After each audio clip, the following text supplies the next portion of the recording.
कधीकधी मनाला शांती मिळवण्यासाठी आपल्याला अशा ठिकाणी भेट द्यायची खूप गरज आहे। आज ज्या ठिकाणी मी भेट दिली त्या ठिकाणाचं नाव आहे माणगाव। माणगाव हे सिंधुदुर्ग जिल्ह्यामध्ये येतं आणि ह्या ठिकाणी गावदेवता म्हणून ग्रामदैवत म्हणून देवी यक्षिणी आहे। देवी यक्षिणी ही नवसाला पावणारी देवी आहे। इथलं शांत आणि प्रसन्न वातावरण पाहून मनाला खूप शांती वाटली।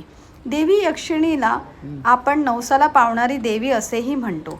आत मंदिराच्या गाभाऱ्यात गेल्यानंतर मन एवढं प्रसन्न झालं आणि देवीची ती सुंदर मूर्ती पाहून मनात दुसरे कोणतेही विचार आले नाही।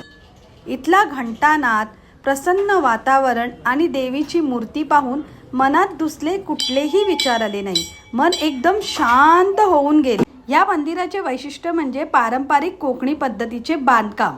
गाभाऱ्यात प्रसन्नमय आणि शक्तिमय अशी मूर्ती देवी यक्षिणी देवीची।